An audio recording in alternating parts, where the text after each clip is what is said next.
Hello and welcome, everybody. I'm Luke Herbert, a pharmacist at KSB Hospital. And with me today is Gabe Billiet, pharmacist, KSB Hospital. And we're here today on behalf of KSB's Community Wellness team to discuss influenza and maybe a little bit about flu vaccines. So welcome, Gabe. Thanks for being on with me today. Glad to be here. So, Luke, let's start off with what exactly is the flu? Sure. Influenza, so it's a viral infection. It's basically an upper respiratory viral infection. So it's been around for a long time, hundreds of years actually. Most of us have some antibodies to different kinds of flu or different strains of influenza. Basically, the symptoms are cough, fever, aches, sometimes headache, respiratory congestion, sometimes a little bit of gastrointestinal, nausea and vomiting type side effects. Okay. We hear sometimes folks will say, they've got the stomach flu. Is that the type of flu we're referring to today? Yeah, we commonly just, when we say generically the flu, a lot of times folks are talking about gastrointestinal flu. So we're talking about respiratory influenza. And that's the flu, in the fall time, this time of year, we start, vaccinating folks for respiratory influenza infection. Okay. How serious is the flu? It can be pretty serious. And I think it has kind of a reputation, among relatively healthy folks, that if I get the flu, it's not a big deal, or it's just the flu. There's a pretty significant mortality in young children, preschool age, or in small children, and in the elderly. So, 65 and older, certainly, 75 and older, there's a decent mortality and a fairly high rate of hospitalization in those age groups from influenza. Some years certainly worse than others. Some years it's relatively mild. The strains that circulate can be relatively mild, but other years it can be pretty severe. And some years the strains that are circulating are more problematic for pediatrics, and some years more so for the elderly. And I think even for folks that are pretty healthy, relatively young adults, influenza can cost a few days to easily a week from work.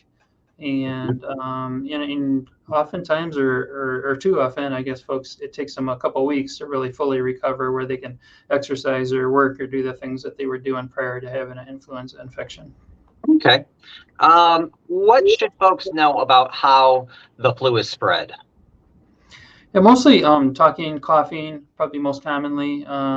Your symptoms can be relatively mild, but you may have a bit of a cough or just from talking and so forth. And so, we learned a lot. I mean, it's stuff we already knew, but during COVID, masking and staying home when you're sick, really, we had a couple of years there where we had hardly any influenza, in those years from COVID when we were masking and taking precautions when we didn't feel well.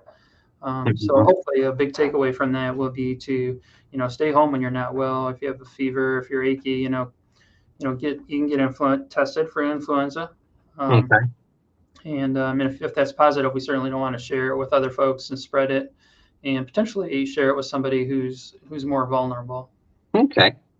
When does the flu season typically start in our state, in our surrounding area? Sure, usually in the fall, and more so, the peak of influenza for us in the Northern Hemisphere is typically January through March. We start doing vaccinations, in September, October, sometimes in August even, but just because we do want to vaccinate prior to when influenza actually starts circulating. The vaccine, lasts for a while, and it's usually very effective for about 6 months and after vaccination. So we don't want to get vaccinated too early. We definitely, have our eye on that January to March time frame. Excellent. All right, let's see here. What we talked about a little bit about seasons and like populations being affected in general. What's being predicted for our current upcoming season? Yeah, good question. We never really know for sure, right? Some seasons, like I said, are mild, some more severe. The infectious disease experts have been predicting that we're going to have a a bad flu season. That was a possibility last year. Wasn't too bad, but we're definitely due for a bad one because we haven't had a lot of influenza circulate for a couple of years during COVID. So, most of our antibody levels are pretty low. And we are seeing, Australia in the southern hemisphere, it's their winter time, and they're having their worst flu season in about 5 years right now. And Okay. similar scenario in South America as well. All right.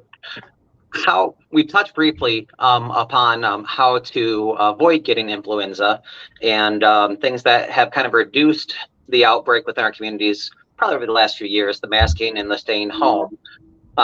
Anything else that you can suggest for avoiding influenza? But definitely flu vaccine. So that's a tool we have in our arsenal. It's definitely underutilized. And it's just important. It's inexpensive. It's really risk-free. The vaccine cannot give you the flu, Mm-hmm. and the side effects are minimal. So, yeah, definitely vaccination. Okay. How does the flu vaccine work? It's just some of the protein. They actually, they pick 4 strains that they believe will be circulating in a given year. So they just recently did that. The CDC does that, and then they basically grow influenza virus in a laboratory, and then they make it so it's inactive, and then they take parts of the protein from that virus, the inactivated dead virus, and they just inject a little bit of the protein into your arm, and your immune system reacts to that, and then you have antibodies against those 4 strains of influenza.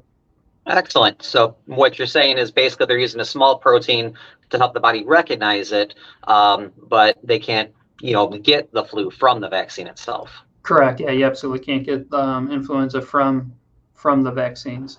Almost all of the vaccines are inactivated. Okay.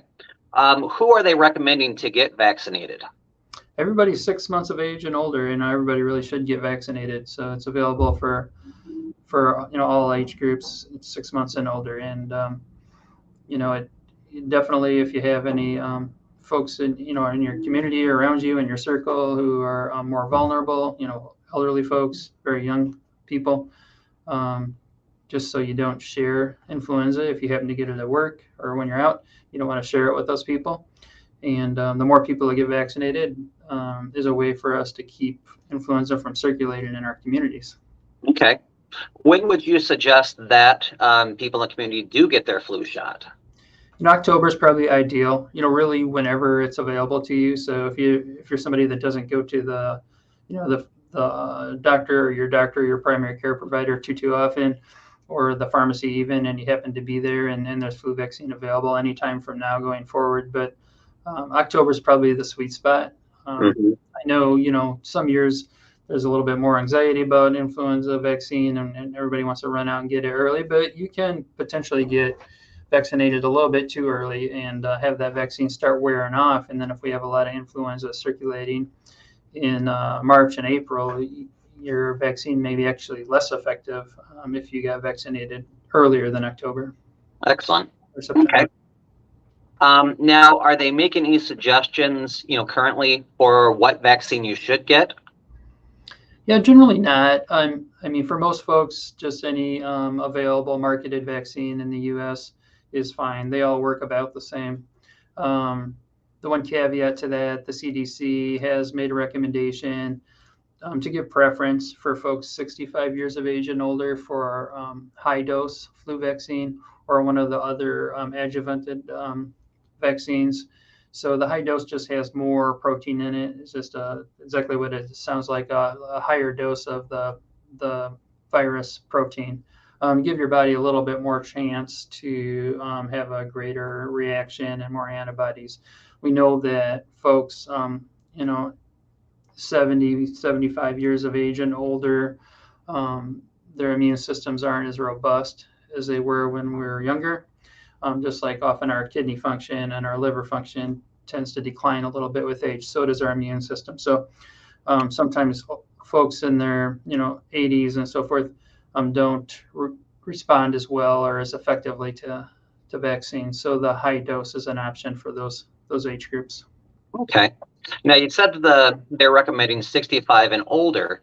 What if it's an individual that, like a 65-year-old, that's pretty healthy, pretty active, doesn't have a lot of chronic health conditions? Should they still get the high dose vaccine? Yeah, it's available, but it probably wouldn't really matter too much. Most of the data showing improved effectiveness for the high dose vaccine was in older age populations, a nursing home type population, and in certain flu seasons. So depending on the severity of the strain that's circulating for the elderly population. So yeah, a relatively healthy 65-year-old, it probably isn't really going to make a whole lot of difference, but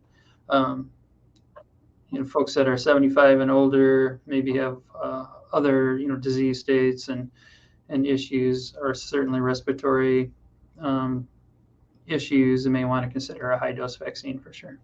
Okay. In our community, where are the best places to get the flu vaccine? Sure, it's pretty readily available. Most of the pharmacies now can give vaccines for sure. KSB, has for the last few years and will again this year provide a drive-up flu clinic in front of the hospital in our Circle Drive. And so that's free of charge. That starts on Wednesday, September 28th, and then will occur for 4 consecutive Wednesdays. So that's an opportunity.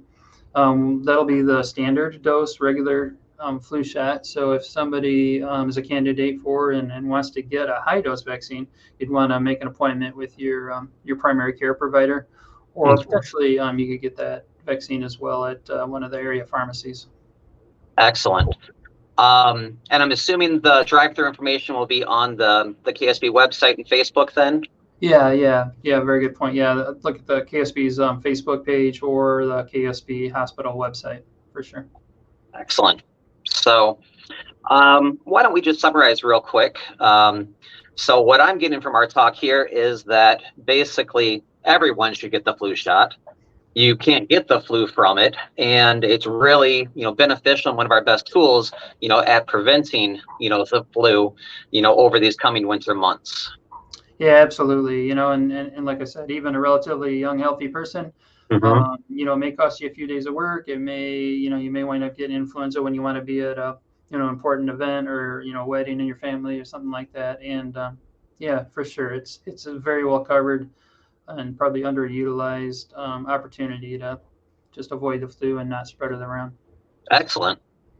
All right. Thank you very much, Gabe. I want to make sure we thank KSB Community Wellness. And again, thanks, Gabe. Always a pleasure to work with you. All right. My pleasure to be here. Thanks very much. Good night, everybody. Be safe.